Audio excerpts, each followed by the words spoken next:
Great, in this lecture you're going to learn how to open a file with Python and how to read the file content so that you can manipulate that content there in Python later on.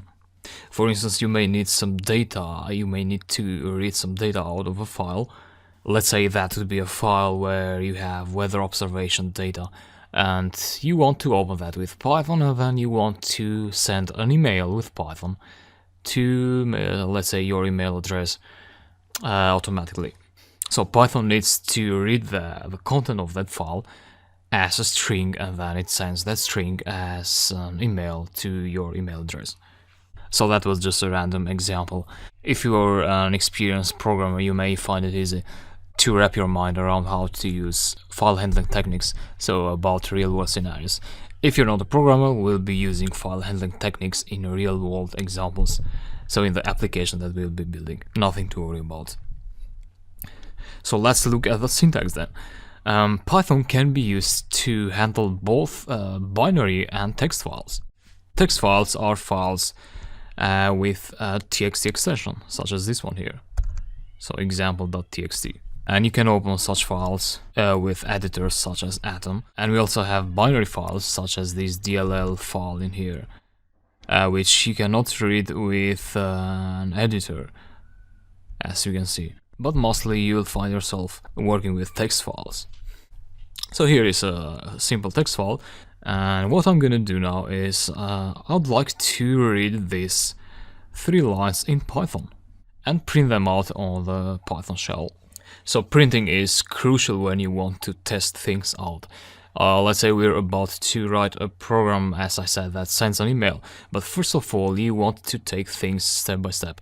So you want to make sure that you're reading this file correctly with Python. And to make sure that you're reading that correctly, you want to print them out. You want to print the output in the shell. Once you see that the printing is working correctly, then you go to the next step, and instead of printing out that string, you take that string and pass it to your function that produces, that sends email. So it's good to do things one at a time. And now I can either go ahead and create a Python file while I write the code to read this file, or I can use the interactive shell. For the sake of this demonstration, I'll prefer to use the interactive shell. So that will allow me to show you the intermediate results. So I write a line of code and I show you something, and then I write the other line and so on. So yeah, let's go ahead. And one thing, Terminal Plus, which is the Atom plugin that allows me to access the command line from within Atom, is having a bug, and I cannot install it at the moment, which is not a problem at all, because I can use the Windows command line. So shift right click and open command window here, and that will open the command line in the current directory, which is this one here, so Dropbox pp files. Here is where I have the example.txt file that I'll be working on. And yeah, Terminal Plus is good because you have everything in one window, and it's especially good for me to make this video so that I have things organized. But using the terminal of your computer is essentially the same thing. So to read the content of a file with Python, you first need to open that file using the open method, and then you want to read the file content using the read method. So first of all, you want to create a variable, let's say file, and then you use the open method, which is a built-in method, and then you point to the file that you want to open. And there is one more argument there you need to pass to the open method. So the first argument is the file input, and then you need to pass the mode that you want to open that file. And R means read. So the most important modes are R and W. R is read and W is write. So let's focus on R now. If you execute that, you'll get an error. Why? Because I haven't opened Python yet. And yeah, sorry about that. Let me write that again. So I was writing code in the command line. And R. Execute, that was successful. As long as you don't get an error, that is successful. So what is file? If you check what file is, you'll see that it's a text IO wrapper, or you can call it a file object. So what we did is we imported that file in Python by creating a special object in Python. And remember, I told you that Python opens files as other programs do. So if you try now to delete example.txt, you'll get a message that the action can be completed because the file is open in Python. So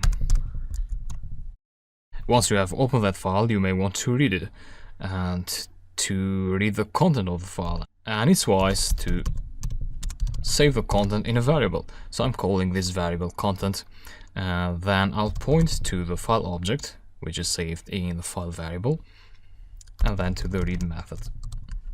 Just like that, and execute. Nothing happens, so that was successful. And now if you print content, you'll get the text of the file, which is actually a plain Python string. Sometimes though, you may want to save the lines in a list. So instead of using read, you want to use read lines. And if you print content now, you'll get an empty list, which I'm sure is not what you were expecting.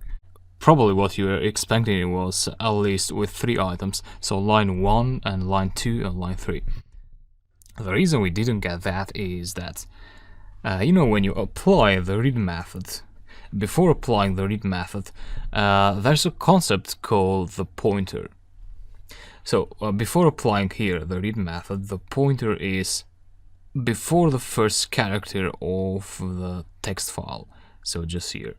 And when you apply the read method, what Python does is it reads everything that is from that pointer and down. And so when the read method finishes, so after the read method, the pointer has gone at this point. So the pointer is here, read method takes it here, and at that point, when you apply another read method or even read lines, as we did here, Python is trying to read everything that is from this pointer and down. And there's nothing under this point, so that's why we got this empty list. The solution to that is to apply a seek method there with an argument of 0. So what that will do, it will place a pointer back at the 0 position of the text file. So if you execute that, you get a message from Python which you don't need.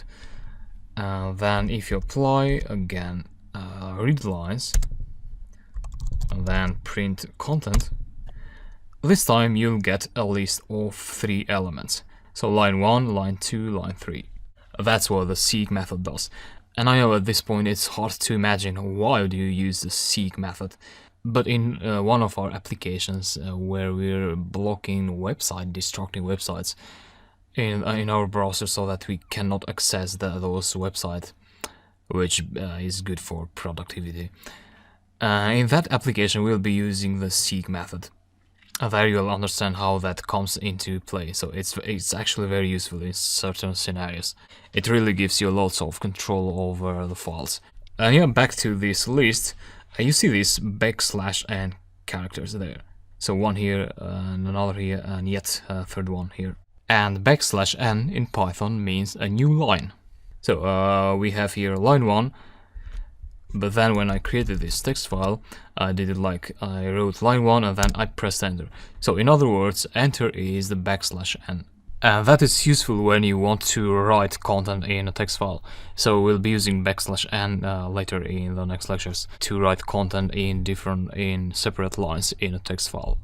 And to get rid of those characters, to end up with a clean list with line 1, line 2, line 3, there may be different workarounds there, but what I'm thinking of is list comprehension. So all our existing list is content, and you can either create a new list, let's say content1, a new variable to store the new list, the clean list, or you can update your existing variables by passing content there, and that would be equal to a new list. So now we want to create this new list on the fly using a list comprehension. So that would be rstrip, which is a method that removes some characters from a string. And in this case, we would want to remove \n. So I there is a temporary variable of the list comprehension expression, and you want to say for I in content. So we are applying the rstrip method to the I variable, where I is the item of the content list. So what this will do, it will go through the first string and it will strip out the \n from that first string, and then it will store it as first item of the new list, and then it will go to the second line and it will do the same until the list is consumed. So execute that and content, and now we have a clean list. And yeah, that's what you should know about opening and reading text out of text files with Python. But that's one last crucial thing you should know. We still have this file open in Python.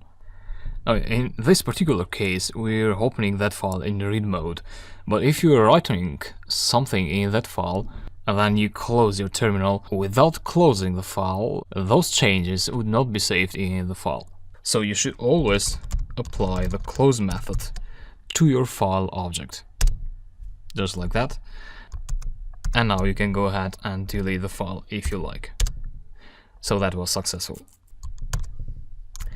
Again, your variables are still there.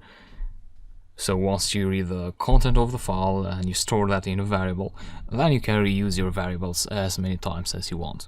And yeah, that's about opening and reading files with Python. In the next lecture, we'll go ahead and write content in the file. So I'll see you there.